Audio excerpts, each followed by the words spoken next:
All right, there we go. We're rolling? We're rolling, baby. All right. Just pause for room tone. And let's go. Hi, everyone. Hello, world. Welcome to episode 24 of Preparing to Podcast. Wow. Coming to you live from Studio Chuck. Studio Chuck. Yes. Joining me, as always, we got Charles Byrne. Yes, Charles Carlisle. Actually, it's Charles Carlisle Byrne. Carlisle Byrne, yeah, is the legal name. Although if anybody ever contacts me and asks for Charles Carlisle Byrne, no habla. No habla. No habla at all, because that person is up to no good. That person represents a government or some sort of corporation to which I owe Someone money who to. you're not friends with. The Charles and Edward show has a very different tone and expectation. You're an Edward? You're an Edward? Yeah, I'm obviously an Edward. What's your middle name? Francis. Francis, really? Technically Saint Francis, but... Which Saint Francis? This is very critical. Assisi. Wow. Is there another one? Yes, there's Saint Francis Xavier and Saint Francis of Assisi. Yeah. And my confirmation saint is Saint Francis of Assisi. Huh. He was the animals dude. Yeah, he's the animal guy. He's the animal guy. I've been asked multiple times if I would like to come down to an animal blessing. Yeah? And I've always declined. Do they is it like I guess you just bless an animal, you don't baptize an animal, because they can't really, if they can't contribute to the church, why be a member? They can't sin. They can't sin. I mean, cats can sin, but dogs are just living their lives. Cats can sin. Cats That's are true. 90% sin. If you've ever watched a cat push something off a shelf. It's nothing but sin. Yeah. That is El Diablo sitting on the cat's shoulder. God. Just fucking do it, man. Just fucking push it. It's not even Diablo. It's Diablo on both shoulders being like, yeah, push it harder. Do it. No. You don't push it harder. Push it slower. Right? And then maintain eye contact with the person. Eye contact. Say goodbye to Grandma's urn. Say goodbye. I will fall into a rabbit hole of cats pushing things, like just cats being jerks on the internet. I'm a very big fan of that. I'm a big fan of dogs being woken up with like a treat in front of their nose. I like that. I can get woken up with a treat in front of my nose. And I like the cats pushing things off a shelf. Yeah, and soldiers coming home to hug their kids. I like that.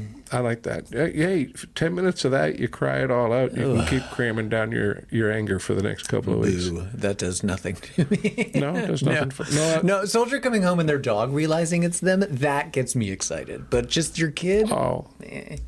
No, because I've had a couple of like reuniting moments with my kids. And it is a wonderful moment like period as a human being, when someone on the other side of a room recognizes you, lights up like a Christmas tree, and then just runs across the room falling apart because they're so happy to see you. But it's more fun when they've got a tail and they're wagging it. Yeah. But it doesn't have the same, that's a low bar, right? Like my dog does that every time I see my dog. Yeah. So your kids need to step it up.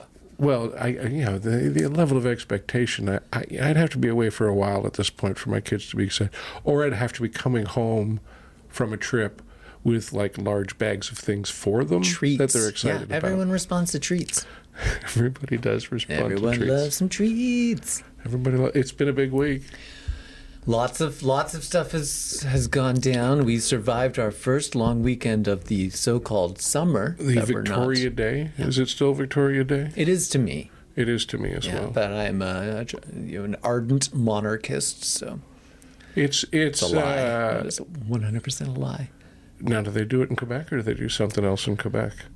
Is it like, they must do something else? Saint Luc de Brossard or something, They do the Saint Jean Baptiste Day, which is why I always remember my dad's birthday. Your dad's birthday is, what is that, August? June 24th. June 24th. That's why his middle name is Saint John. Okay. Because I know that it seems to be across the country, it's all Victoria Day.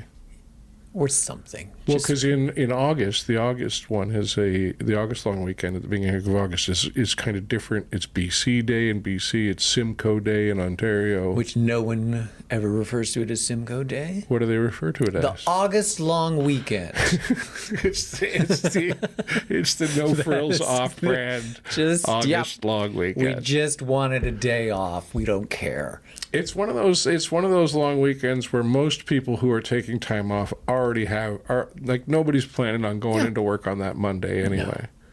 No. Yeah, it's too hot. beginning of August, the heat sets in. It's brutal. Although it's a little bit sticky today in Toronto, while we're recording. A wee bit. And the last day and a half has been, I don't know if I want to call it nice. It's been warmer. It's felt more like spring. It's been in the high 20s, 27. Yeah, 27. I Well, had it's May. shorts on unironically. But the problem is we haven't had any Spring? days where low 20s. Yeah. Low 20s is where I love to operate as a human being, right? It's Room temperature. Yeah, I'm a big fan of room temperature. It's nice enough that I don't need an extra layer.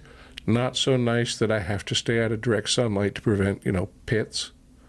The sweaty armpits and whatnot. That's why you can never wear your hypercolor shirts. Well, yeah, exactly. And also, I it's not the I have to pick 90s. my fabrics very carefully. I have discovered, because I'm wearing the corduroy on stage, I have discovered that if the room is just slightly too warm, that it is going to be a flop sweat kind of show. Yeah, I made the mistake of putting on a feather boa, thinking it would be this will be fun. And I was like, oh, God, these are Very insulating. hot. Yeah. It's What a are good you- winter. I'm surprised you don't see more of them in the wintertime then. Boas? Yeah. Yeah, they do blow around a bit too much, though. They're not. They're not practical winter That kind wear. of gives it a winter flurry feel, right? I don't know. I think maybe we've stumbled onto something. The new boa-based scarves. Yeah, stop putting feathers inside your coats and just put them into a decorative thing to hang around your neck. The flamingo. Yes. Yeah. Birds seem to be warm, right? We've got plenty of extra pigeons. We could pluck the pigeons and do something with that. Why aren't we Gross. making pigeon hats? Because Should be they're pigeons. disgusting. But not A hat made out of garbage? Why are they disgusting? I don't Pigeons? think pigeons Have you are looked at them? necessary. Everything about them. It's gross.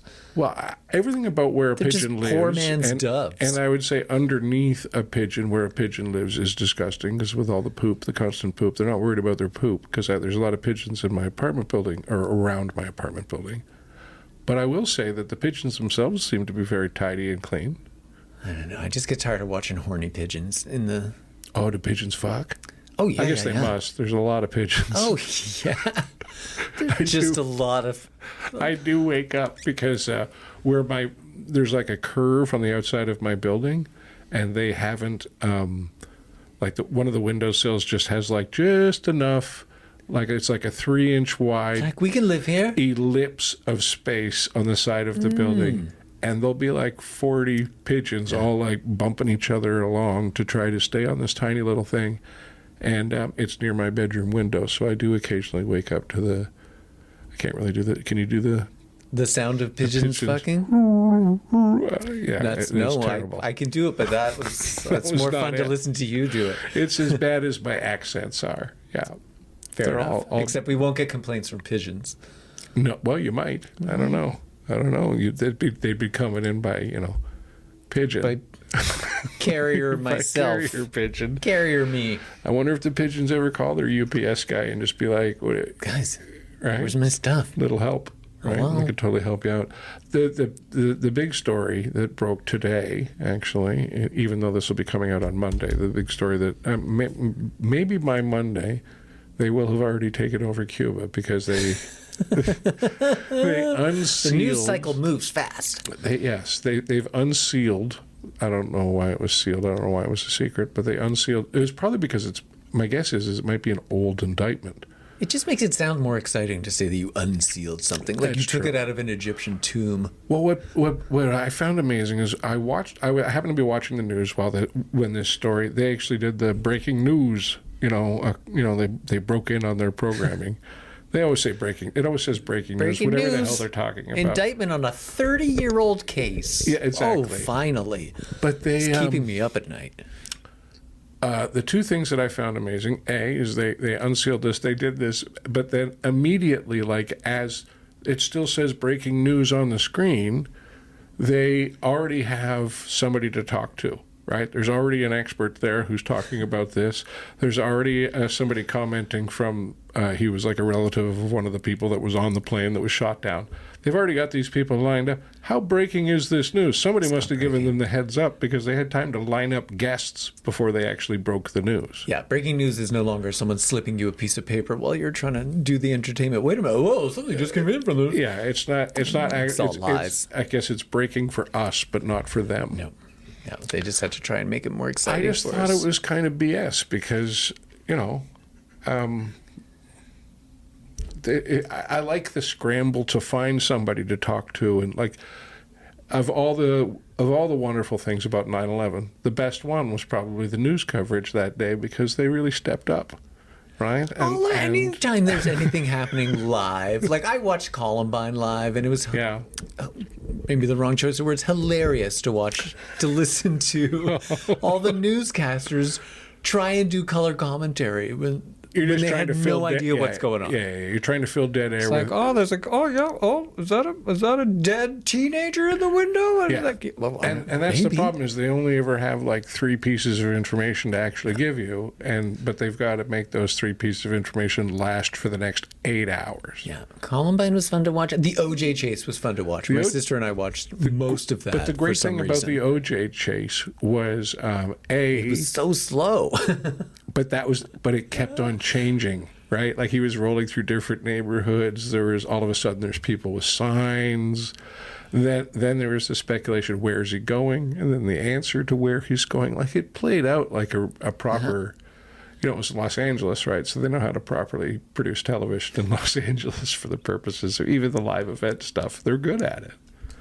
But that was wonderful. And he got home as the sun went down. If he had gotten home 20 minutes later, they don't get that shot from the helicopter. Like, can we reset? Everyone back to ones. Back to ones. Right. And yet nobody thought that was a conspiracy. No. I mean, they thought it was a conspiracy that the police framed a man for killing his ex-wife. Yeah, because that's what the cops do. Dennis Miller's joke about it, I thought, was pretty appropriate, is that these are the same people that can't thin traffic after a Dodgers game.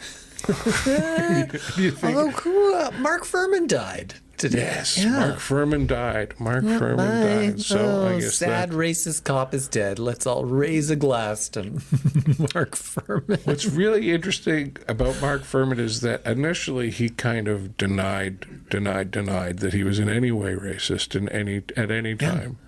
And then after the case, he kind of leaned into, well, yeah, I'm a racist cop, but why wouldn't you be a racist cop? I just like the way my face looks in the hood. Yeah. Well, he moved. It's very slimming. Those robes are very slimming. And everyone looks good in a pointy hood. I think he moved to Utah after the OJ case. Fit right in. Well, yeah, but I mean. Although he should have gone to Idaho. That's where all the. But if you're going that's where the Nazis are. Oh, yeah, are they in Idaho? Oh, yeah. That makes sense. They're with the potatoes. Yeah. Right? They're out there in the mountains with the potatoes. Digging bunkers for tech billionaires. That's. I wonder how many times you can sell the same apocalypse bunker, like generationally. Well, you don't want to. Do you lease it? You don't want buy 60s technology in like a 2030 bunker. I don't understand the point of surviving. It's all going to be bar carts, and they're like, "Did we need all this? Why did we need all this gin?" I was like, "Well, we built it in the 60s. No. We didn't know." You're going to want gin. You're going to want gin. Trust me. There's no better way to enjoy an afternoon of watching, the world burn. Savages maul each other than a couple of gin and tonics. Fair enough. Yeah, that's how you build. enough. That's how you build an empire. But yeah, so Raul Castro, 93 years old. My guess is this is all just about creating a legal pretext for them to, I guess, invade Cuba? Yeah, I was trying to follow the money, because anytime something dumb happens, I'm like, okay, who is making money off of this? What is the point of doing this now? Yeah, but Cuba's broke. And there was a bunch of dumb stuff. They're like, oh, he's trying to get the Cuban-American vote. I was like, I don't think Trump cares about votes. No, not anymore. I don't think he ever really cared. Well, I think he cared about votes. I think he did a very good job of finding tiny little piles of votes. You guys like walls? And collecting Who doesn't love walls? No tax on tips. Yeah, FDR is about getting a bunch of liberal moms to vote Republican because they believe in some kooky health ideas. That's what it's about. Bunch of yoga pants moms voting for, RFK knows what he's talking about. Look how fit he is. It's not. The man sounds like he's talking into a fan at all times. And but he sounds like a guy with a bad voice talking into a fan. He doesn't do, Yeah. Well, he has some disease that actually makes his voice stupidity. go like that. And that's the problem. The disease is I'm dumb. I really hate it when someone has, for lack of a better phrase, a handicap that makes them really prime to ridicule them constantly, right? Because it's like an obvious thing about them. And then somehow our society now has decided that that's the wrong thing to do. I will say RFK, people are still really shitting on his voice, even though it's... I mean, his voice is the best thing about him. Because the nice thing about RFK is you don't have to make fun of his voice because there's so much content in that voice to make fun of. So I think that working out in jeans tells you everything you need to know about him. I don't know what sort of human growth hormone or like bull testicle diet he's on. It's like It's like, do you want to look like leather when you're 60? I'm like, I don't know, dude. Do I want to look like that? Is that desperate? Are you the picture of health? I can't decide if he... Well, also... How much tanning should I be doing to not get skin cancer? But that's what gets in the way of it, is the... You can't it's the really jeans in the sauna and Kid Rock. You can't really tell what he looks like because he's just, he's so brown. You know what I mean? You can't tell what's going on with the health of his skin because it's just all dark brown. Like the same thing with Trump. Although Trump isn't, like it's pancake makeup with Trump. It's literally like a circle. They just of orange. Just do not put it far enough back. But no one cares. And he doesn't care. He's like, whatever. I never look at pictures of myself from the side. I'm like, well, I don't think... Good for you, sir. Yeah, I don't think any of us know what Donald Trump actually looks like or should look like at this point. I don't want to know. Yeah, he's kind of like Tammy Faye in that, if you saw Tammy Faye without all of the to-do, she'd just be, some lady. Well, yeah, I mean, if you see Oprah without makeup on, she is a monster. Yeah. And then with makeup on, she's a monster with makeup on. Oprah's generally she's a monster. Yeah, and Cher takes a week to look like Cher. She's like, if you want Cher somewhere, give me a week's notice. Because it's like it takes me a while to look like what you expect me to look like. I imagine Cher without makeup would just kind of look like a sheet of loose leaf paper, like just a white sheet of paper. She looks a lot like Eric Stoltz in Mask. A little bit. A little bit. Just enough. This is more forehead than you're ready for. Just a lot more forehead. It's a lot more forehead than you're really prepared for. I was prepared for forehead. I wasn't prepared for that much forehead. 5 head to 6 head. We're getting up to 7 or 8s now. Well, I just think, somebody should have let me in on it before I ordered all these hats. Right? Yeah. It just seems like a lot of forehead.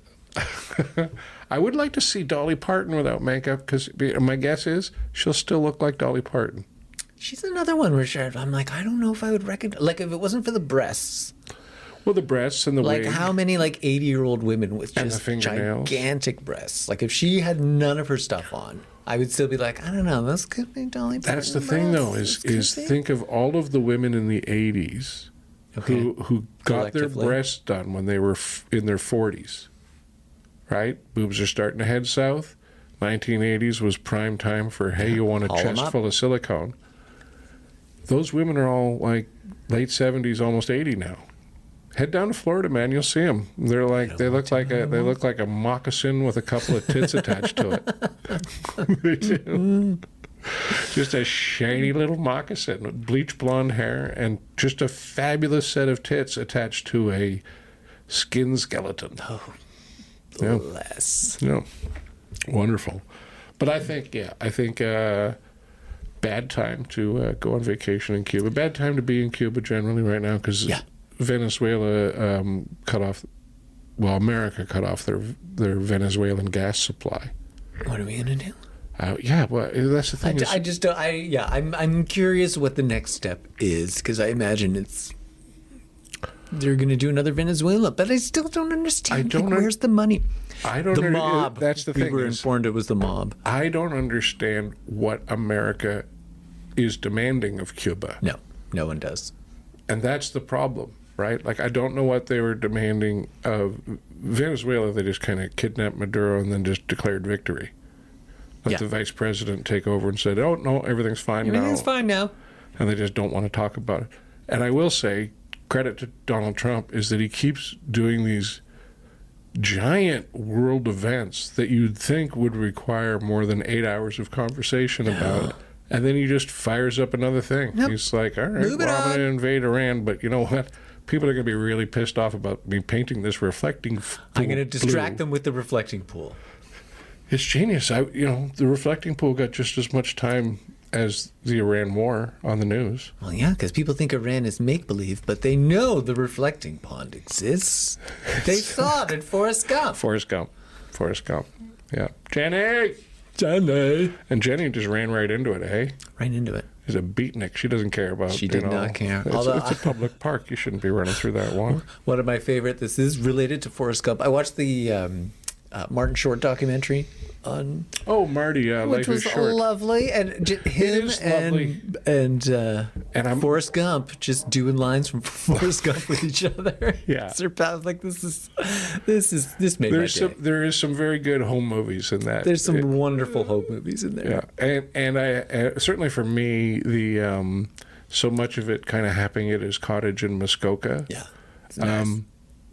It just made him feel like, yeah, okay, he's not one of these Canadians who went to the States, made a huge success, and then decided, yeah, I'm Canadian when it comes time to like do a CBC Christmas special or something like that, and then beyond that, no, he still spends time up here. Yeah. Like his kids know Canada. That's also a big way to figure out if somebody's actually still Canadian, whether or not their kids are informed about Canada or if they're just American douchebags, like Gretzky's kids.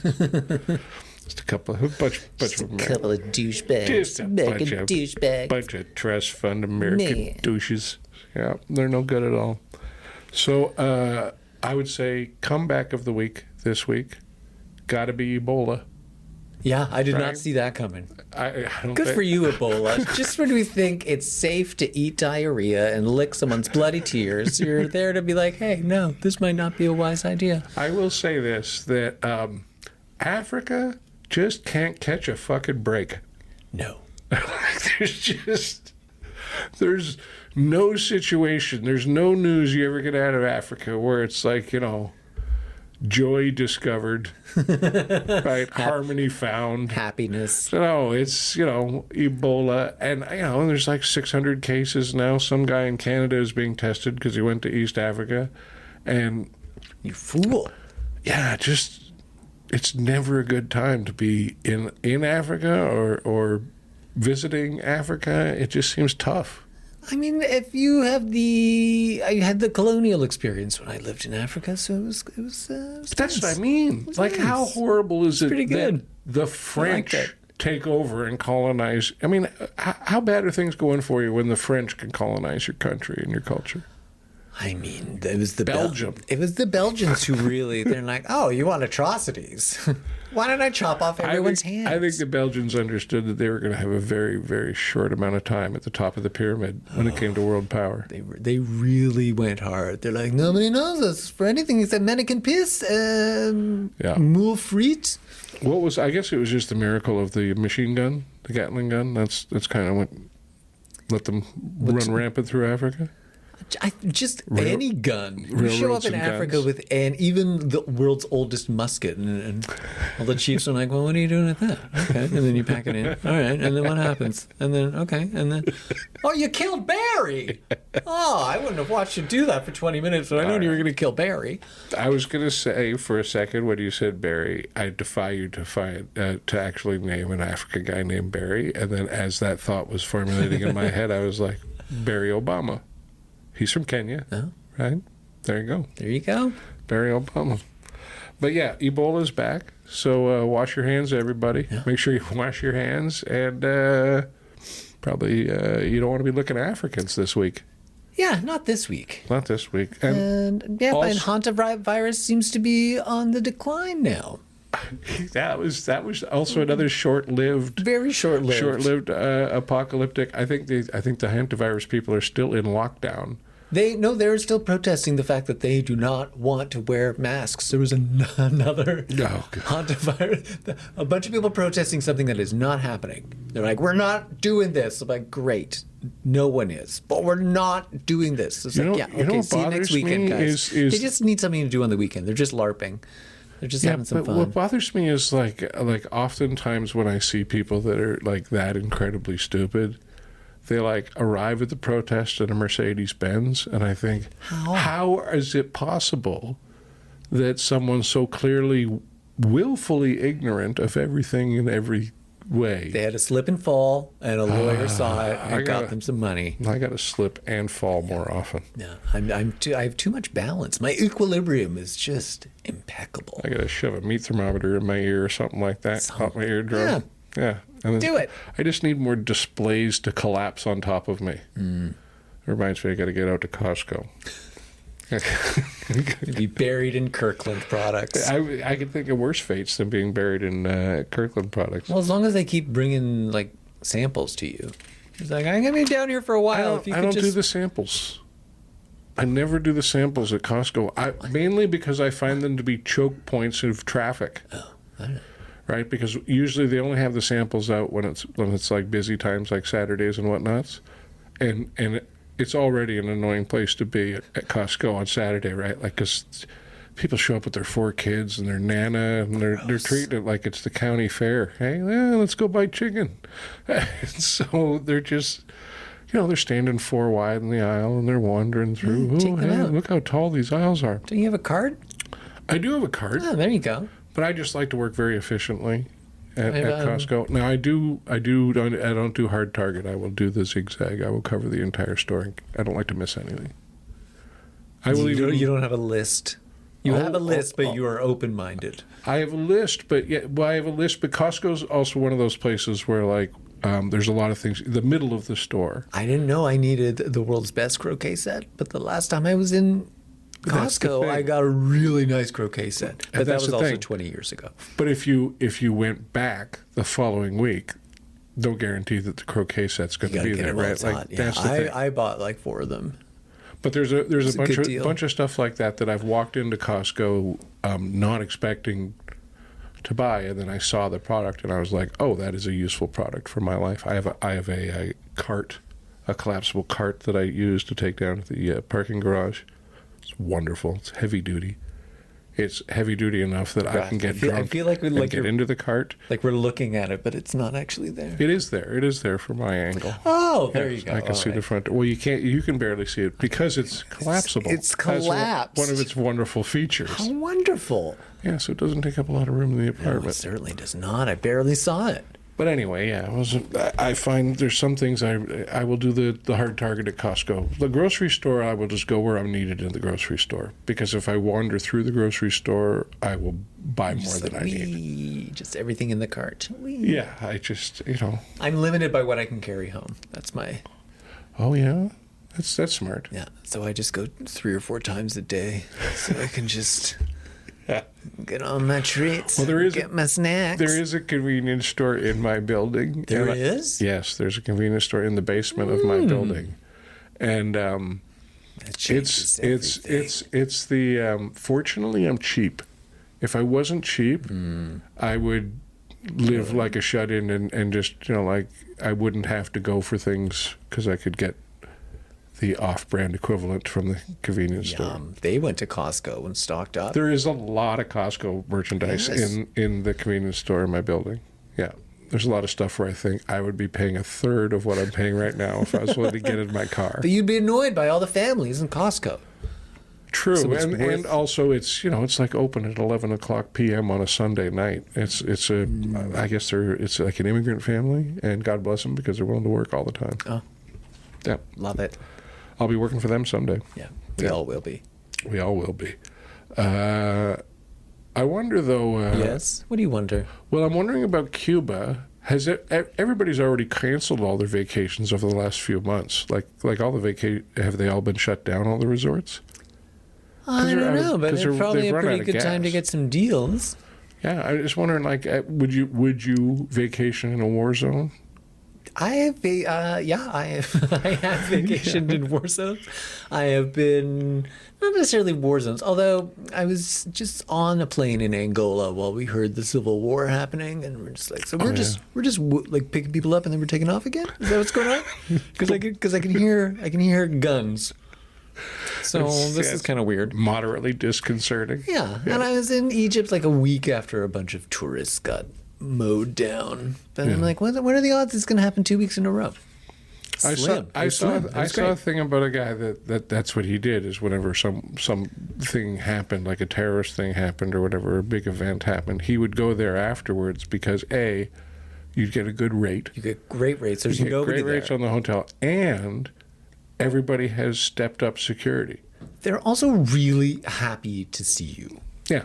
Yeah, they're trying to prove that this isn't an everyday thing. But I also think like Tel Aviv in Israel has beaches and luxury hotels. Yeah, Tel Aviv it's a vacation very spot. Western.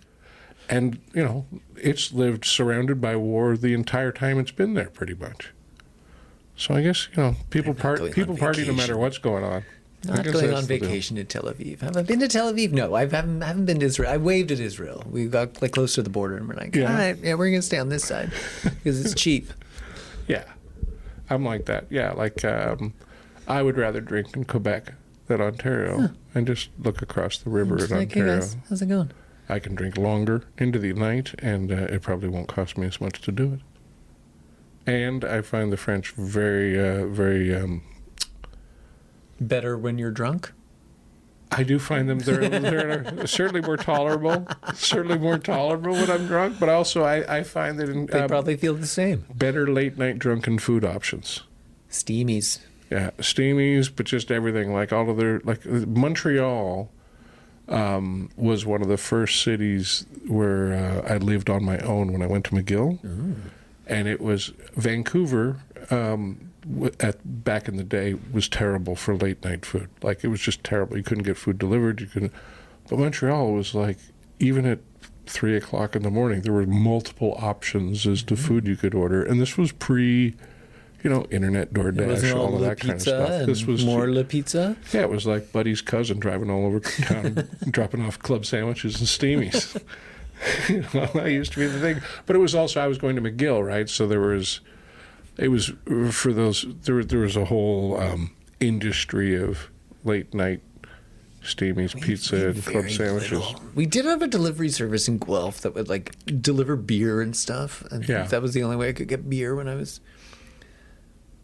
I first got there. Really? I was a baby. I was still 18. I was just a little baby. Really? But my roommate looked like a real man, so he never got ID'd. Okay.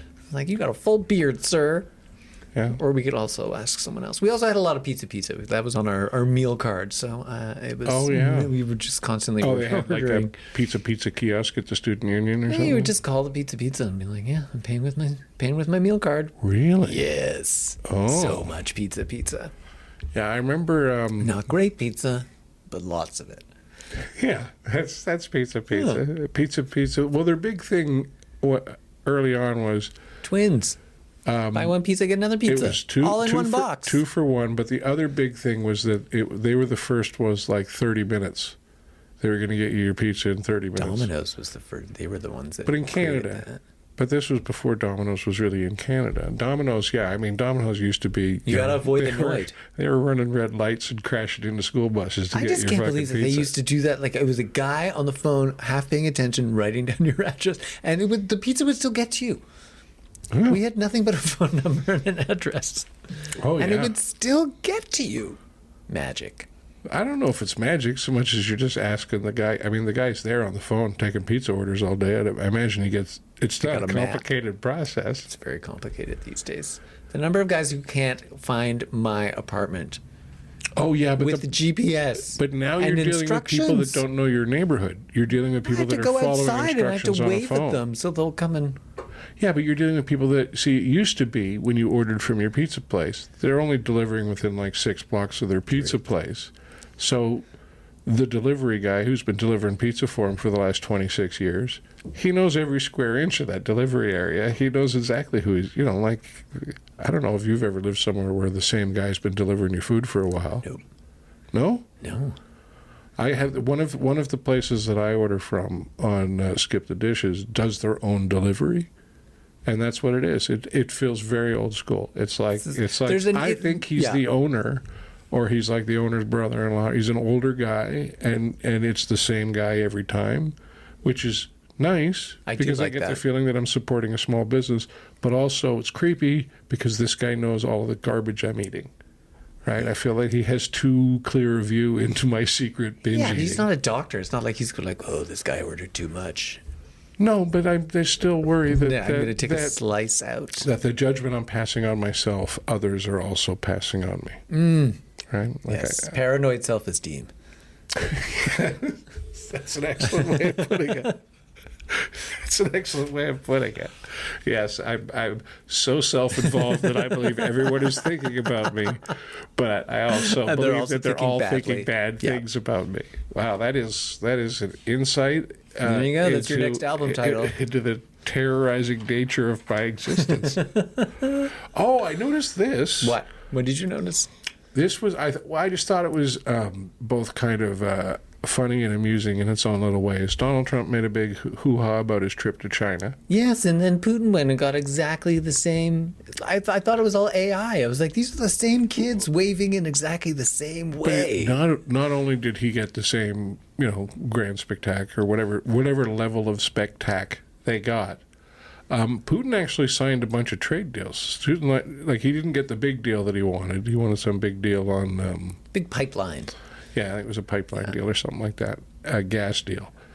But he did get a bunch of, agreements and deals on all sorts of other things. Trump didn't get fucking bupkis. No, he got nothing. He showed up and then went to a dinner where he didn't eat anything. Yeah, he's like, this is weird. Do you have any McDonald's? That's what you want to do. Hey, you got to invite this guy over. Yeah. You got to put on the whole big grand spectacle. You got to send the school kids down with their waving flags and their matching outfits. You invite him, you bring a special chair in to make him look short, sitting next to you. Right? I thought that's my favorite part. My favorite part of the whole thing was diplomatic shade. Was Xi and Trump sitting in the chairs, and Xi's chair, obviously, like his ass, because that's how you judge those, is you look at the hips, not the shoulders. And Xi's ass is easily 4 inches higher than Trump's ass. Like it's a notable. It's like he's got an extra hidden something going on. He's probably sitting on a person. He's sitting on a dissident. No, it's that when Xi sits on his cushion, it doesn't sink at all. And Trump sits on his cushion, and it sinks like it's supposed to. It's just that his is a brick. It's not an actual cushion. But what it actually reminded me of is every single week on Real Time with Bill Maher, he does the first interview where it's just a one-on-one. And he has the exact same situation with the stools. His chair, the cushion on it, pushes his ass like an extra 3 inches into the air. His feet are almost dangling. Bill Maher. That is sad. You still watch Bill Maher? I didn't think anyone did. It's really the only thing on at that time on Friday. Oh, you know what else is on? Like my eyelids. I would rather just close my eyes and I don't know. Look at nothing. The main reason I watch Bill Maher is because there aren't a lot of people doing what he does. Being irrelevant and out of touch? No, but still a white man. Talking to politicians and authors and media people about, there's CNN and Fox and all of them are all full of these panel shows. Yeah, but the panel shows are basically talking head A and talking head B, and one's going to always agree, one's going to always disagree, and they're just fucking screaming at each other. I will say Maher, because of the context of his show, occasionally he gets an honest thought out of dishonest brokers. Okay. And so I like that. And it's just more for the guests than for him. I've always kind of found him annoying. The main thing that I don't care for with Bill Maher is that he talks a lot about what he doesn't like. And I don't like that in any comedy act. I don't want to hear about all the things about the world that are miserable. I would much rather you tell me about what you do enjoy and what brings you joy. Let's have some fun. Yeah, he's also not nearly as smart as he thinks he is, which is always very annoying. Yeah, but he's also, he's living in America, so it's he's The bar is low. I'm sure he's got people telling him every week that he needs to dumb down his show if he wants a larger market share. It's true. It's worked for Rogan. It doesn't. I mean, Rogan is. He started on Fear Factor. People are eating fucking bugs for money, and he has not gone higher from there. No, for me, he peaked on news radio. He did peak on news radio. That was where I liked it the most. Yeah, that was a wonderful show, and what a great gig. Yeah. What a great gig. For an untalented man. Wonderful. But not just got that. Stuck with him for the rest of his life. Every episode you got like 3 one-liners and you're out. Yeah. Perfect. That is the dream gig in Hollywood. Network show, in syndication, back end Give money. me a catchphrase, I will come in and say it, and then I will fuck right off. And you've got enough lines in every episode to be considered like part of the show. Yeah. Oh, that's the dream. Yeah, Joe Rogan is my co-pilot in life. Is he? I don't know. Yeah, I'm trying to emulate him as much as possible. But I also hate it, so it's not going very well. Well, he must have I resist it constantly. He must have been very popular at NBC for a very long time. He was on NBC for I think News Radio was an NBC show too. So. Yeah, Phil Hartman. That makes sense. Yeah, and Fear Factor was an NBC thing. I'm sure they wish they'd gotten in on the podcast thing with him too. Yeah, there you Oops. Who knew podcasts were going to be a thing? I think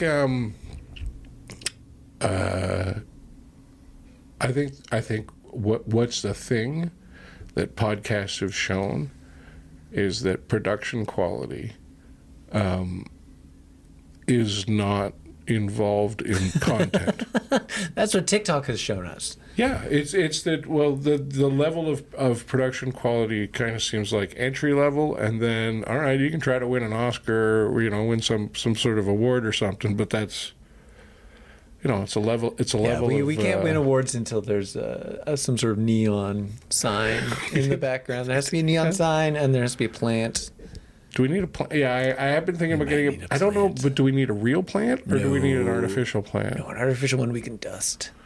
Dust. Now, what kind of plant do you think? You thinking of ficus? Yeah, I'm very good at keeping plants alive. Are you? That's why I've kept marijuana plants alive. I've kept aloe vera plants alive. That's not a plant. That is a crop. I've also kept a ficus alive, an IKEA ficus, which is like a $20 ficus. Yeah. I kept it alive for 3 years, which probably is a worldwide record for an IKEA ficus. And the lifespan of an actual ficus, 2,000 years. Yeah, but not in an apartment with a bunch of people smoking weed all day long, right? I don't know. The fact that ficus lived 3 years. I'm questioning the greenness of your thumbs. Taste it. Dirt tastes like dirt. Tastes like chlorophyll. That's what it tastes like. Tastes like chlorophyll. Like that extra gum that makes everything green in your mouth. Tastes like a slime mold. What was the Clorettes? Remember that? Are they still make Clorettes? I don't know. Clorettes was I'm a little unplugged from the gum and mint scene. They were the first candy that declared themselves like a breath agent. Yeah. Right? No, we're dealing with bad breath. We're going to corner the market on bad breath. We don't taste good. And then Lifesavers was like, yeah, peppermint. And then, so much for Clorettes. Window green. Well, that was their big thing is I remember when it was smoker's breath. That's how I became aware of it, is the Clorettes. Smoker's breath and ring around the collar were both ring around the collar. Hard things to deal with in the 80s. I remember ring around the collar. Yeah. But thankfully, we beat it. Did we? I think so. They don't talk about it anymore. Spray and wash people. I don't think anybody wears collared shirts anymore. That's the thing. Nobody cares about. I mean, if your shirt gets a permanent stain on it, you just throw it out and buy another $5 shirt nowadays. Just ship it to Ghana. Well, it used to be everybody had like one set of clothes, or 2 sets. One for Sunday. One for best. You had your Sunday best, and then you had your work clothes, and then you might have something else, like maybe some summertime clothes or something. Weekend clothes. Well, Dad's got his shorts on. Lawn mowing clothes. Did your dad ever have some those are Dad's whatever, like the particular item of clothing that everybody made fun of on him? He did have a weird terry cloth skirt, like a post shower It's like towel skirt. Oh, it was like a towel, like a terry cloth wrap. Yeah, but just for the waist. So But it's like a towel that with a clip. yeah. Yeah. It's like so you don't have to wrap the towel around you. You just wrap this thing around you and. But then what are you doing? Are you drying off the rest of your body, or are you just hanging out in your skirt all day? I think that's what it was about. It was this the 70s? That would check out the time frame. Absolutely. I think it was just I think the material terry cloth I think really took off in the 70s because it kind of was everywhere. You had wristbands made out of it, headbands made out of it, those shower skirts, bathrobes, and then, of course, towels themselves. But I think it was all a big push from Big Towel. From Big Terry. From Big Terry. Yeah, exactly. Hulk Hogan died. Big Terry. Speaking of Big Terry. Terry Bollea. Yeah. I actually found out that Hulk Hogan died when I saw that they had put a documentary on him. Netflix about it. I was like, what? He died? Like, I'm not watching this. Yeah, he died last year. Yeah, but I you didn't watch my obituaries? You didn't watch... Me and Wilma Finger do. Yeah. My drag mom. We do annual obituaries, and we basically talk about who died that we were happy about. Were you happy that the Hulkster? I mean, he was part of my childhood, but he also was not a great person. So nostalgic, but also I wasn't friends with him, so I don't really care. Yeah, it's the thing. It's the tough thing is in order to kind of be a legendary person, I think you not only have to be, right place, right time, a few things go your way. I think there also needs to be a whole bunch of stuff about you that people find out about later. Well, I mean, we knew about his stuff while he was alive. At least he's no Jimmy Savile, or like. Oh yeah. It wasn't. Not that loads of people weren't like, this guy's a creep the whole time. But it wasn't until he died that they were like, no, he actually was a terrible, terrible monster. Well, I don't think Hulk Hogan was necessarily he wasn't Jimmy a Savile monster. or anything He was just like that. He was just kind of a what you would expect a roided out highly successful successful weirdo to be. Well, a celebrity, no talent. Really. He had talent. I would not. You're picking fights with people you don't need to pick fights with there. Hulk Hogan had an amazing talent as a showman. He was, yeah. It was all lost on me. Yeah. Yeah. I mean, it was, but also keep in mind that it was for kids, and the problem is a kid. Anything. Yeah, but anything I you used to love watch as a the kid, wrestling cartoon. as you get older, you start to realize you see it through adult eyes instead of kid eyes, and all of a sudden it doesn't. It's just not the same thing. It was not the same. Yeah, it's like going back. I went back and watched Big Trouble in Little China a little while ago. Have you seen that? I have seen that. Does it hold up, or is it just weirdly, not so weirdly racist entire way through? I think when it first came out, I was young enough that I could just watch it. And then maybe 10 years later, right, when it was out on videotape, or it was on like Saturday at 2 o'clock in the afternoon on television, I could smoke a joint and watch it and be entertained. I'm like, this is different now. Now I'm considerably older, and I think to properly enjoy it, I'd probably have to eat a full ounce of mushrooms to properly enjoy it. Tiny lobotomy. Just because it just doesn't hold up in the same way anymore. The kitsch isn't as kitsch. The problem with a lot of nostalgia is unless you exposed yourself to it constantly since you were a child, you can't, like... Suddenly going back like 40 years, you're like, oh no, yeah. why did I like? But if you've been watching it every 2 years the entire time, it's not as jarring when you go back to it. But yeah, you have to jump into the lake once a year so it doesn't kill you. I mean, like, this is fine. This is good. This is good. This is good. Okay, so your big thing that you found on the internet this week, I've been saving this, but I've been excited about it because we just got the one-word title. Yeah, Ballmaxing. Ballmaxing. That was the last week's viral moment on the internet. Was all these doctors being like, "Hey, you should probably not do that." Are you familiar with the concept of looks maxing?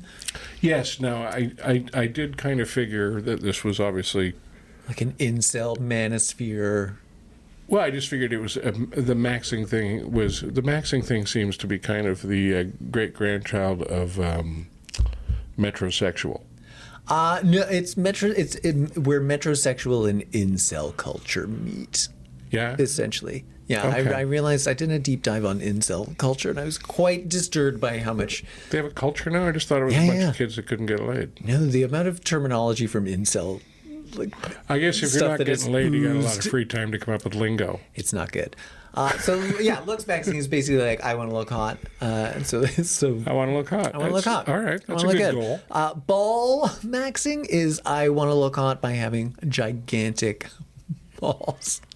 It is guys are injecting. So the thought is, if women my love testicles, huge balls. my testicles are large, I am hotter. that is a good thing. And if they're big, I am the most giga of giga chads.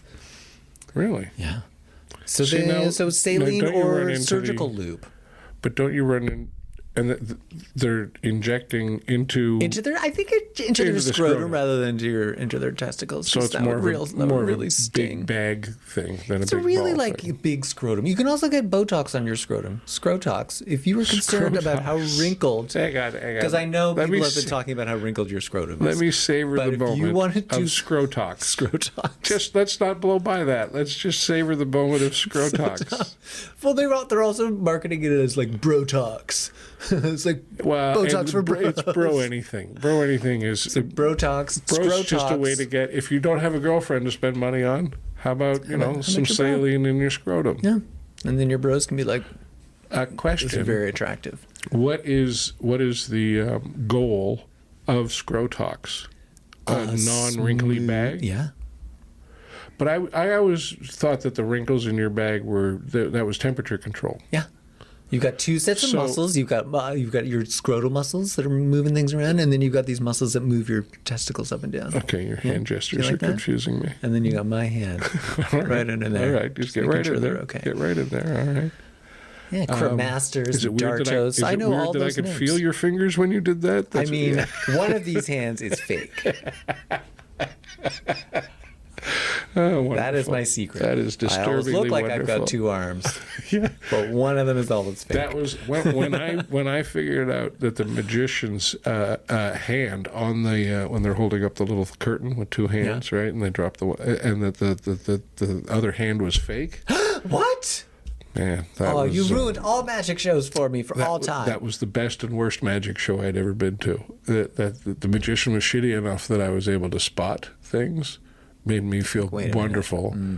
Also, kind of took some of the magic out of the magic show. Yeah, no, I did my first soft seat theater opening spot was for an illusionist, and he was terrible. So I now know. Does it bother you how as 90% of the illusions are done Does it bother you as a comedian when we when like we're you've put on got par with magic? Yes. Yeah. Well, not just that we're put on par with magic, because to be put on par would be a step up. That's Because true. generally speaking, We're not respected. we're the opening act for someone who's managed to sell usually a fairly large number of tickets You're not managed. for a show. Yeah. That is not. I mean, it's. I was excited to do the show, but the audience was very split, and either they liked me or they liked him. And since he papered the room and most of the people knew him, it was a tough road for me to hoe. Oh yeah, that's like it's like opening for a lot of people. There's some audiences I find that are like they're okay with, all right, I want to enjoy the whole show. I will watch the opening act and enjoy the whole show. And there are other people that are looking at their watch and tapping their foot, waiting for you to get the fuck out of town. And then there's one little old lady yelling, "Stop it! That's enough!" Which is, to date, one of my favorite heckles I've ever received. Stop it. Stop That's it. Enough. That's enough. Yep. Didn't like my gay Jesus jokes. I think I got that going down on a girl late night once. Yeah, it's like, you can stop anytime. I've been tapped out. All right. Why don't you just go to bed? Why don't you just... You're drunk and you feel obligated, right? So, yeah, just wrap it up. Just like, I thought I was hungry, but I was hungry. That was the problem. That's why I was still down this is there. not satisfying me. This Well, is not filling. I happened to be in Windsor, and Windsor does not have as many late night food tastings as Montreal. No. So you're Although like, they this- used to have the tunnel barbecue, which was awesome, but the tunnel barbecue is no more. So really, there's really no reason to ever go back to Windsor again. Okay, perfect. That used to be my favorite thing to do: go to a comedy show, hit the $1 Million, the strip joint, hit the casino for a brief period, back to the hotel with some tunnel barbecue, and then just sauce it up. that and what you call her? sleep till dawn. No. Oh, no. That was, I think I went to Windsor. I did go see a comedy show. I wasn't in one. I went to see Lisa Lampanelli. Me and Julia Latkowitz. Yeah. Went to watch Lisa Lampanelli because At the Julia won casino? some tickets. Yeah. was it a good show? It was really good because Yeah. we were sitting in the front row and she immediately focused on. There was a meet and greet beforehand, and we both had the same idea. It's like, oh well. Yeah, we're comics, so we're gonna go meet her as peers. No. It was like 100 people meeting group. We're like, oh, okay, blah, blah. Yeah, she's contractually obligated to shake 100 It's like, people's hands. people paid for this experience. And then we were sitting in the front row, and she immediately glommed on us, and then got distracted because there were a bunch of gays. I was like, yeah, go talk to them. Yeah, there you go. Yeah, we're happy to sit up front. We're happy to play along, but also She did something that is highly unusual and irregular in comedy. She's retired. has she retired completely? She actually That's why the retired. roasts aren't as good. But that she actually decided that she It's wasn't like, good, enjoying it in the done. way that she was. She had made enough money. She had been very smart with her money. She said she was lucky. Her mom was like a Depression era mom, so her mom got her to save her money for her whole career. She's had a very deep career, despite people kind of only knowing her from roasts. She was great. And she's genuinely just retired. I mean, My favorite part of roast that she was I don't know any involved with comic is that's her, ever done that. like Lisa Lampanelli laughing so hard when someone's joke that she clearly wrote for them has just died. Yeah. And she just had so much joy yeah. that it didn't work. Or it's a joke that someone changed, and then the change didn't work, and that's why she's laughing. I mean, I'm laughing at you. there's always if you ever happen to be, this is a good one for the audience. If you ever happen to be at a comedy show, and there's always a situation where one person laughs at a joke that a comedian does. Yes. And I always tell that person, whatever happens at my show, I always tell that person, don't feel bad. Everyone else failed. You're the one that won. I wanted everybody to laugh at that joke, and you happen to be the only one that laughed at it. You won that joke. Everybody else is a terrible person. You are a wonderful person. So don't feel bad about it. All the rest of you should be feeling bad. Why did that person get the joke? Because he's a better person than you. That's he's why a he got the smarter joke. person than you. Exactly. I have a couple of jokes like that. It was like, But this usually, is for three like people. but if you hear it at a club, and you hear like in the back corner when a joke just dies, you hear like two people laughing. Those are the comedian's friends. Yes. Who like have probably had a long conversation with the comedian about this particular joke. Right, either positive or negative. I mean, I've had conversations with comics where I've asked them, "Why do you keep doing that joke? It never works." And they're like, "I don't know, man. I like it." They just like the way the words sound coming out of their I've mouths. had that where I'm like, but this joke worked once, so I'm just gonna keep trying to figure out if it'll work again. I've been obstinate with some jokes. I'm like, this joke should be getting a good reaction. Yeah, I've got some very low percentage jokes that I enjoy telling. And sometimes it's just the room. You're like, all right, is this a smart room? I'm going to try this joke. It's like, That's no, true. this room is dumber than I thought it was. I have a few jokes that I use as a barometer. Especially when I'm hosting.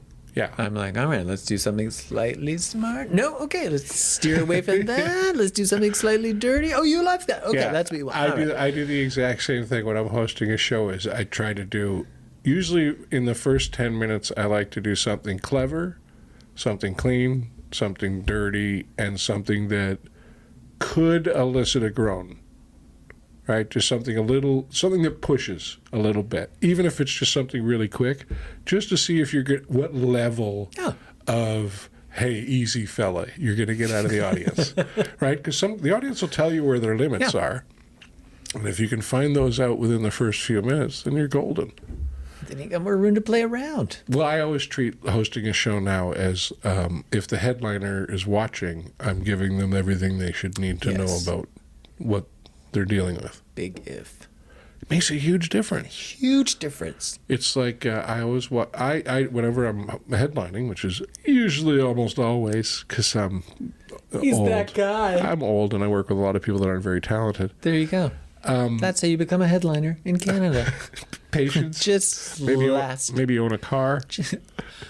I cannot emphasize the importance of a car. Yes.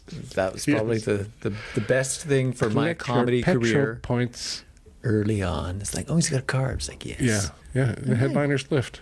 Yeah. Here's your new middle. I believe that's how Dane Cook got his start. It's the headliners lift. I think that might be all we have this week. I don't know where we're at. We're pretty close here. I feel like we briefly touched on some topics and then immediately scurried away from them. It's my favorite thing to do. What is the thing that we should have talked about more? I have no idea. Everything, almost every topic. But that is not our style. Our style is not. We're not a deep dive podcast. Well, what it is, we're an easily distracted. What is it? What's over there? Happily distracted. Happily distracted. Happily distracted. Yeah. Because but see, that's the thing is I love that as an idea, but we need to, what is the explainer line for that for the show? Is headlines and then tangents? Yeah, headlines and tangents. Headlines and tangents? All right, I'm going to jot that down. That's actually pretty good. Headlines and tangents. Exactly. Because we always need to, you need to be able to... we got to do an elevator pitch. Yeah, elevator pitch. Exactly. Do they still do those? The elevator pitch? I guess it's just the 2-minute pitch. That's the idea. It's just, I guess, you just send someone a TikTok. It can't even be 2 minutes. An elevator pitch has got to be like 30 seconds. How long are you in an elevator for? I mean, if you get stuck, you can do quite a long pitch. Well, then you can do the elevator novella. I mean, although the last time I was stuck in an elevator, I was all by myself. Oh, that sucks. Which was so boring. Do you remember the first time you got stuck in an elevator? That was the only time. That's a lie. I've been stuck a bunch of times. I get stuck for 3 hours when I was supposed to be on my way to a gig once, and that was a nightmare in my apartment building. I got to the gig, but I was like an hour late for the gig. I was supposed to be hosting, and I ended up closing. It was one of the few ways I was able to headline. Another way you can headline in comedy. Just show up late. Yeah, just get stuck in an elevator. The first time I was in university, and I was in Molson Hall, which was my residence. Were people jumping in the elevator? No, I went down to the lobby, which was where you could buy beer. It was just like a beer storage room, and there was a guy that was and I bought a case of beer. Got into the elevator, me and a buddy of mine, and we were on our way to go back up to my room to start drinking the beer, and the elevator stopped.